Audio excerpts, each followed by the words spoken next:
Hey, it's Sydney Sweeney. I'm not here to tell you to buy American Eagle jeans. And I definitely won't say that they're the most comfortable jeans I've ever worn.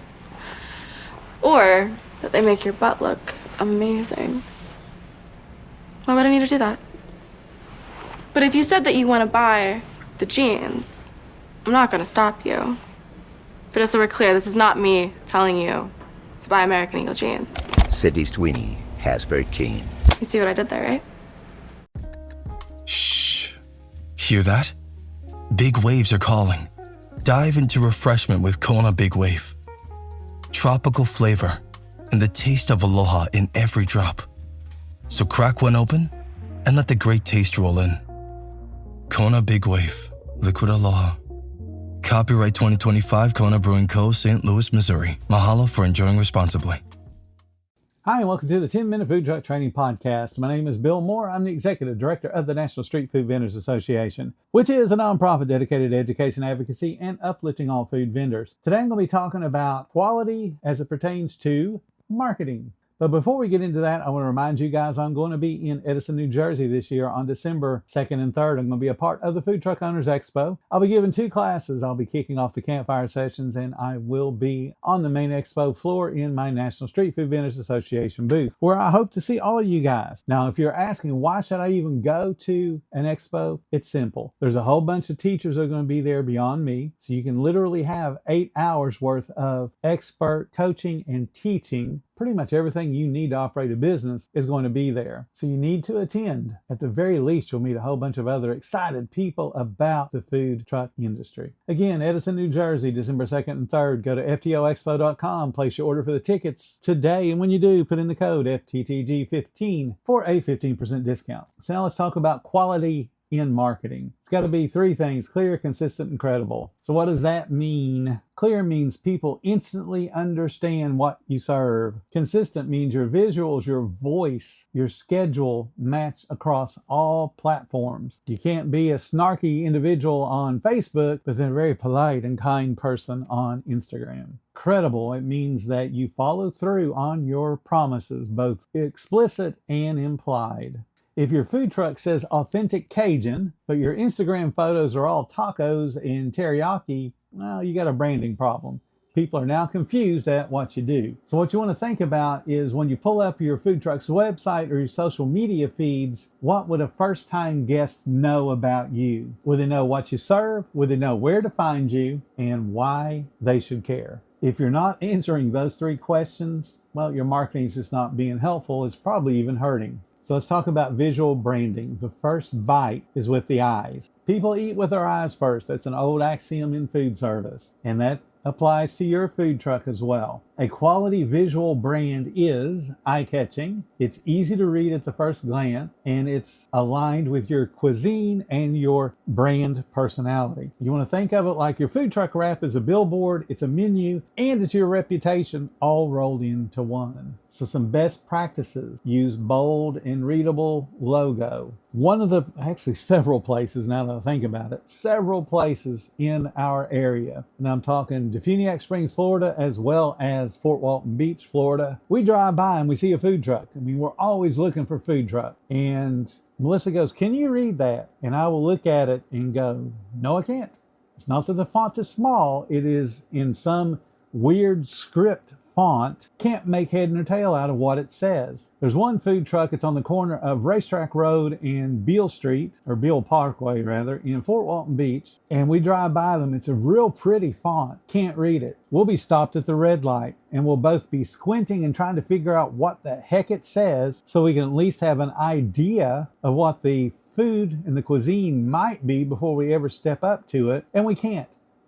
Every single time we go to Sam's, there's that food truck. Oh, let's stop at the red light, see if we can figure it out. And we can't figure out the full name of the business. So we stop there? No. If you can't make your logo to where I can read it and figure out what you are, I'm not going to waste my time. Why would I pull in to walk up to it and be able to read it and go, well, crap, I don't like any of that stuff anyway? So it's a big negative. Cannot have something that is not readable. You need to only have a couple of different colors, 2 to 3 at most. You want to stick to 1 or 2 fonts at most. You want to include your social media and your websites on the food truck. If they had a QR code that we could have scanned, I might have went and looked at the menu, but they don't have that stuff. And the font that they use makes reading their at Facebook and at Instagram impossible to figure out. So they are doing themselves a huge disservice by just being unreadable. And this also applies online. Use the same logo, the same bio tone, the same colors across all platforms. It's already on your wrap of the food truck. This builds familiarity. Familiarity is a step towards trust. If you want a real life example, look at Curry Up Now. They went from a single food truck to a national brand, in part because their branding was unforgettable. It's vibrant, it's playful, and it's everywhere on their social media and all their marketing.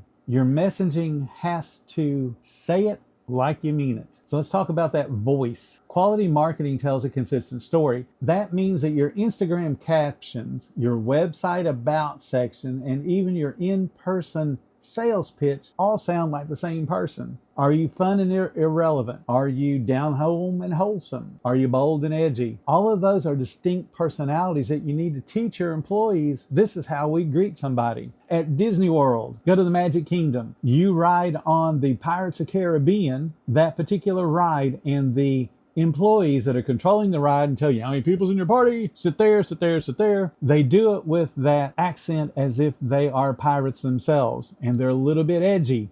You expect that. And they can get away with things because they're pirates. They can be a little bit less polite than if you go to, say, the Dumbo ride. So they have different personalities within the same organization because the guests expect it. What you don't want to have happen is a guest love one cashier, and they come up the next day and that cashier is not working. They go, ooh, I don't like that cashier. I will go somewhere else. Your cashiers need to be taught how to handle your guests the way you want them to be handled. Take a restaurant like Po Folks. If you're familiar with that particular brand, when they were really growing, everybody was greeted the same way. Howdy. No one talks that way in most parts of the world. My grandparents do. My aunts and uncles still do to an extent. But they're also from very rural coal mining country in Kentucky. But they taught the employees at Po Folk howdy when they would greet people when they would come in, and they kept that country vibe all through the restaurant, even though the restaurants were set up in cities where no one spoke that way. So you need to have that same consistency. How do you expect your guests to be greeted? You want to be specific, and we see this a lot. We'll see a quote that'll say, "We make great food." Well, that means absolutely nothing. If you change it to, "We serve scratch-made Southern-style smash burgers with house-made pickles and attitude," that's a description. It tells a story. We make great smash burgers. Well, so does just about everybody else. What makes yours different? And the best part about food trucking is if your food has a backstory, like it's a family recipe, it's something that you inherited, or it could just be something you locally sourced from a small business just like yourself, then you got to tell it. You got to brag about it. It adds depth, it adds authenticity to your story, and it gives you a competitive edge above the people that go to Walmart and shop. And yes, there are people that go to Walmart and shop and then turn right around and resell it. There's a food truck that is now selling out in our area that literally would go into Walmart, go to their deli, buy deli meats, then come and put it on their product and act like it's the best thing in the world. Except they weren't buying the good quality deli meat. They were buying the pre-sliced stuff that has no flavor and has been packaged for days. Social media is your storefront. Think about that. Social media is your storefront, especially Instagram and Facebook. So when you're marketing on social media, it's got to be reliable, it's got to be visual, it's got to be present, and it's got to be human. So what do those things mean? Being reliable means you post your location and your hours consistently. And if it changes, you update it as soon as possible. Cannot tell you how many times that we go through a food truck social media and have zero idea where they're at and if they're open at the time that we would like to go check them out. You got to be visual, which means there's a lot of pictures of your food. That creates a big win in social media. You got to use natural light, clean backgrounds, and real portions. You can't put a pile of lettuce on your sandwich to give it height and then serve it with just a few scraps of lettuce in real time. The portions you photograph need to be real. You got to be present. And what I mean by that, respond to comments, answer direct messages, thank your followers, thank them consistently. You got to be human. And what I mean by that is show the faces behind the food truck. It's not just you. And if you are a solo operation, they need to see you occasionally. Celebrate your team, share milestones. Somebody on your team had a baby. Somebody on your team graduated high school or college. Celebrate that. You don't need to go viral, so stop thinking this is going to be the next viral thing, because virality does not add sales. You can have a video get 67 million views, but I promise you 67 million people did not come to that food truck and eat. They certainly had an increase, but it's not going to be a one-to-one increase, so you don't need to go viral. 2,000 views is a good number if you can get 100 people that came just because of that particular video. Proofread your posts. I cannot tell you how much misspellings, blurry photos, broken links all scream no effort. And if you can't even take effort to get me to find out about your business, I'm worried about what I'm going to get as far as the food when I get there. If you got online reviews, that's the digital word of mouth. So online reviews are a good thing. You want to encourage people to give you those reviews wherever you want them. It can be on Yelp, it can be on Google, it can be on Facebook. They are worth their weight in gold if they're legitimate reviews. Don't have your friends and family create 100 5-star reviews, because that screams you have 100 friends and family. Ask happy guests to leave reviews. Respond to every single review, both good and bad. Fix issues when they're brought up. Don't just assume that somebody complaining, well, I don't even remember that guy. He must be a food truck competitor. No, food trucks, just like you, are too busy to worry about creating fake reviews. Does it happen? Yes, it happens. Is it worth fretting over? No. Bad reviews give credibility to the 5-star reviews. But legitimate reviews, whether you agree with them or not, you might want to check them out. If somebody says, hey, that food truck's really slow, you're probably slow, whether you want to admit it or not. Just make sure that you are asking for reviews. If you start to see patterns in reviews, then you definitely got to assume that there's some truth in there. You get 3 reviews that talk about cold products or cold fries. Well, you probably did give out cold fries. Figure out why they went cold and how to fix it. So let's turn this into action. Check your branding for consistency. So we're talking logos, colors, and font. Update your bios and messaging. Does it really sound like you and how you want your food truck to be portrayed? Post your weekly schedule the same time every week. So if you're going to go out Thursday, Friday, and Saturday, you might want to let people know along about Monday or Tuesday where you're going to be on that Thursday, Friday, and Saturday, and be consistent with that so they know that, hey, every Tuesday I need to see where my favorite food truck's going to be.